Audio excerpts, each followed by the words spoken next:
الفنان علشان يرسم لوحة جميلة لازم يكون قاعد في مكان ويرتاح فيه. لازم يكون اللي حواليه كلهم ناس راقية. علشان كده دايما بحب اقعد في الادوار اللي في نادي الرحاب.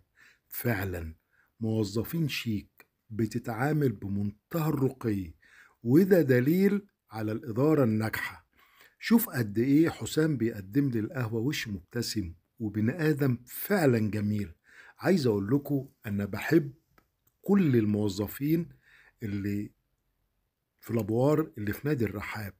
مديرهم، الموظفين، السوبرفايزر، كلهم في منتهى الرقي. زي ما شفتوا عملوا لي فنجان قهوة رغم ان انا ما كنتش بشرب القهوة. خلوني احب القهوة، عودوني على القهوة.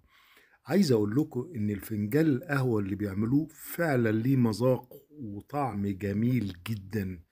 انا ما بشربش قهوة غير من الابوار، فعلا ما بشربش قهوة غير من الابوار.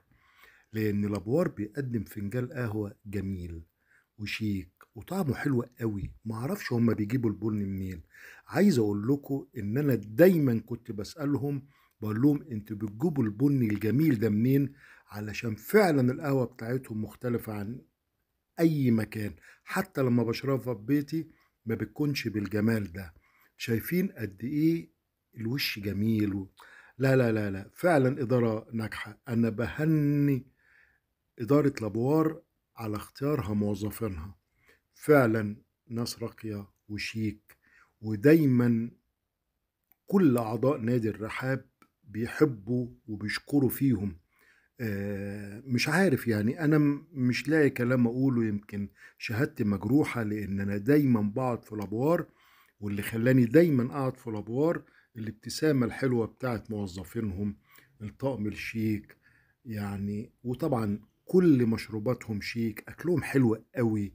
القعدة رغم إنها زحمة جدا لكن كلها رقي. تحياتي، أشرف شندي، فنان الرحاب. لأن لابور